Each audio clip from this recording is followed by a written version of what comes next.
In April of 1961, Soviet cosmonaut Yuri Gagarin became the first person to pierce the Earth's atmosphere and safely reach space. Gagarin spent 108 minutes strapped into his Vostok 1 spacecraft before returning to the Earth as a hero. But during his incredible journey, which happened on the 12th of April 1961, Gagarin also set another record. He became the first person to experience a hypersonic flight. A hypersonic flight happens when an object travels at over Mach 1. Mach 1 is the speed of sound. It pierces through the atmosphere in a parabolic loop, flies in a low-orbit flight path before coming back into the atmosphere and then onwards to its target. Modern-day hypersonic flights are Mach 5 or more, that is 5 times the speed of sound. This week, Russia fired its hypersonic weapon, the Kinzhal missile. It's called the dagger missile in Russian, and for a reason. Officially, the hypersonic weapons were used to destroy an ammunition depot in Ivano-Frankivsk. In reality, this is a major signal to NATO. On Crux Decode this week, is Vladimir Putin's use of more heavy-duty weapons like hypersonic missiles an indication that he's going for the kill, that Russia's military victory in Ukraine is only a matter of time? Or is it a sign of weakness? A sign that Russia is losing this war?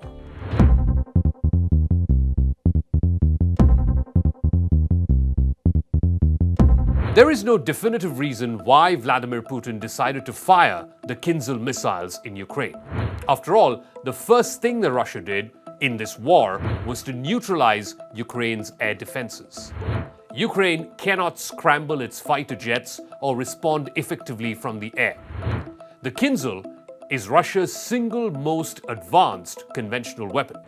It is 13 times as fast as an American Tomahawk missile. Yet at the same time, it can carry a payload that is 3 times heavier. But that's not the only deadly weapon that Putin has deployed in this war. Russia has also deployed the TOS-1 thermobaric multiple rocket launcher at Ukrainian strongholds.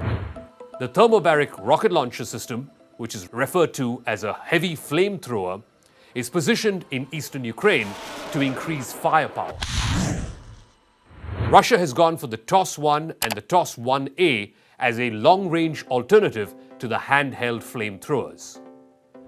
Burantino was the name given to these launch units. Now, ironically, that's the name of a long-nosed character in a Russian children's story, much like Pinocchio.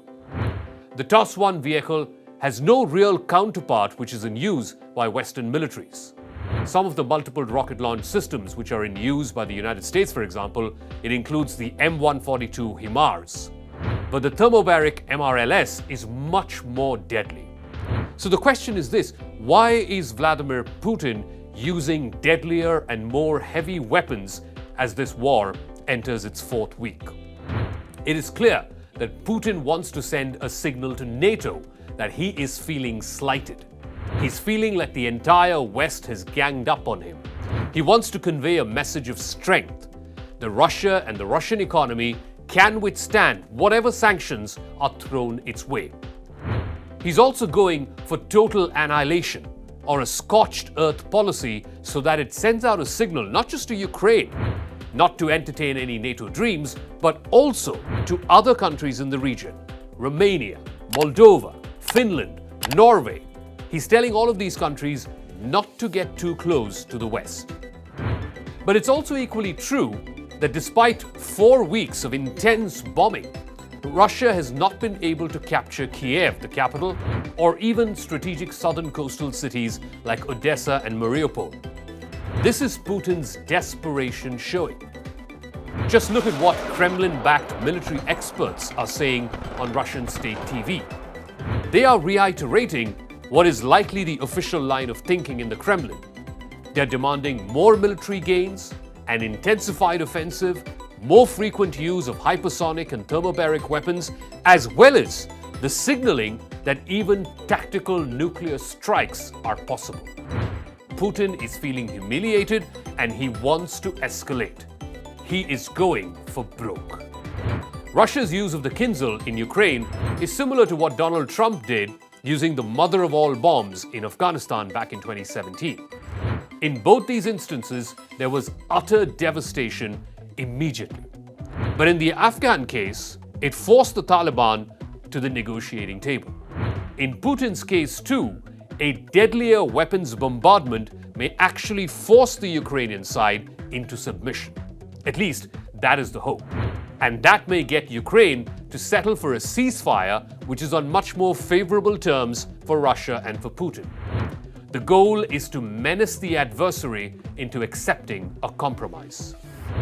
Putin's decision to use the Kinzhal is also more escalatory because remember, this missile is nuclear capable.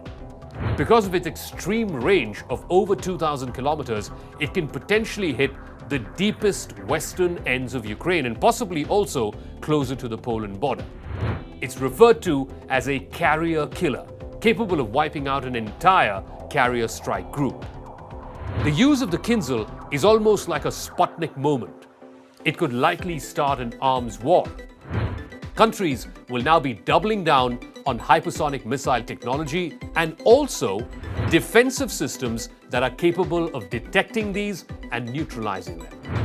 The Kinzhal achieves hypersonic speed and maneuverability throughout its entire flight. By firing Kinzhals in Ukraine, Putin is sending a major message to NATO. Do not mess with me. He's also demonstrated to the West that he's willing to breach the nuclear threshold. After all, the Kinzhal could be his preeminent nuclear delivery system. He's telling NATO that in case you're thinking of intervening, then he would not shy from even using tactical nuclear weapons. A message he hopes will not be lost on the West.